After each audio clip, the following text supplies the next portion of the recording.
Okay, you guys, so get into this. So, a woman who goes by the name Brooklyn is accusing Lotto of stealing her man who she was with for 10 years. So, it sounds like that the man that this woman is talking about is Lizzo's longtime boyfriend, Mike Wright. And at the bottom of the video I'm getting ready to show you guys, she said, "As far as I know, they are still together. I wish them peace and happiness."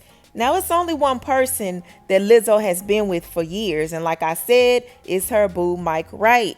So, what I'm gonna do is I'm gonna play her TikTok. She breaks down everything, and I want you guys to let me know, do you believe her in the comments? Do you feel like Lizzo was wrong? Do you feel like Mike Wright was wrong? Take a look. Oh, and before I play it, I just want to say all of this is allegedly, okay? Take a look. I first met Lizzo late 2016, 2017-ish. She and my boyfriend were co-hosting a show on MTV called Wonderland. And no, she wasn't very nice. She wasn't very nice to me. I knew she didn't like me, but the people around her were nice. Like her sister seemed nice.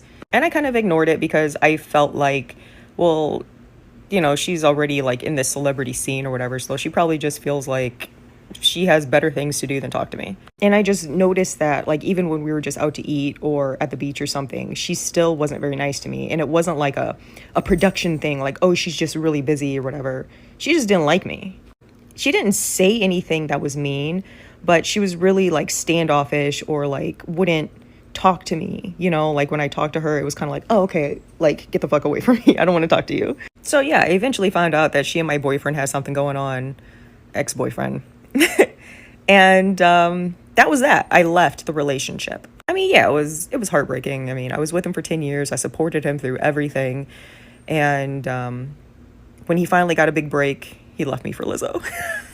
It was really hard for my mental health. I went through a really difficult period of time trying to be okay with this, because it wasn't just like, oh, I broke up with my boyfriend. It was like, oh, I broke up with my boyfriend and he left me for a person who wasn't very nice to me and turned out to be, like, after the fact, after we broke up, she became a Grammy award-winning celebrity and everybody in the world loves her, and her message is like love and light and positivity, after knowing how she treated me. But I didn't want to say anything because it made me sound like a whiny little baby or something. So I didn't broadcast that was something that happened to me, or when I did talk about it, I never named her because I just didn't feel like I would be supported or people would care, like people loved her. So why would I try to like drag her name or whatever? So I just silently went through something really big and really hard. It was like my fight or flight response was triggered every time I heard her song on the radio, or like if I went to the movies and like her song was in the trailer. It was so difficult, and I cried for so long, and I felt so depressed, and like I was in a really bad spot for years because of how this happened. And I know it wasn't her fault. It wasn't her fault. It was his fault. It was the way he handled it. She has no responsibility to me. But I think they could have both been a little more kind in the way that they chose to get together.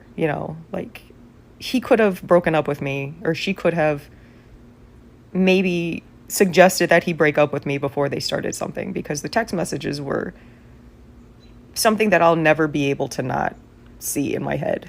I think I'm feeling emotional right now because this is the first time I've ever been able to freely speak on it and feel like people will hear what I'm saying and not just like come at me for saying something about somebody that they really like. And it feels like this validation.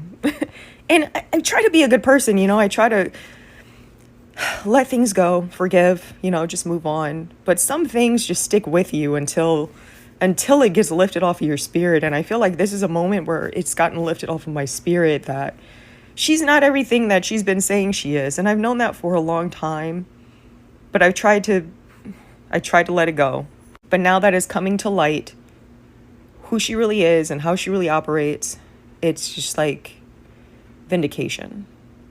It's like what I went through was real, and I don't have to be quiet about it anymore. I don't have to be embarrassed about it anymore. It's true. It's true. I've seen it. It's real, and now I can like put these feelings aside and just like really move on. I guess I never really thought I needed that, but I did. I'm realizing that I did. But the biggest takeaway is just be kind. Build your character and be kind. Operate from a place of love. Love yourself. And when you truly love yourself, that will extend itself to other people. Be the same person outside as you are in privacy behind closed doors. Don't try to build yourself up in a fake persona. Just because people say the right things or put on the public displays of humanitarianism or I care about you, and like, people love hearing those things, but what we're really not looking at is how people actually live their lives.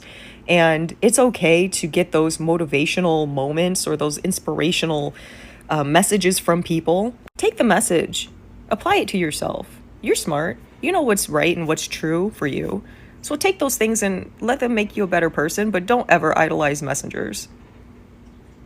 Do not ever idolize messengers. You do it for yourself. You figure those things out for yourself. You set your course, you set your path. You do the things that you believe in, and don't think that just because someone else is saying it that they're better than you or anything like that. We're all human. Don't forget that.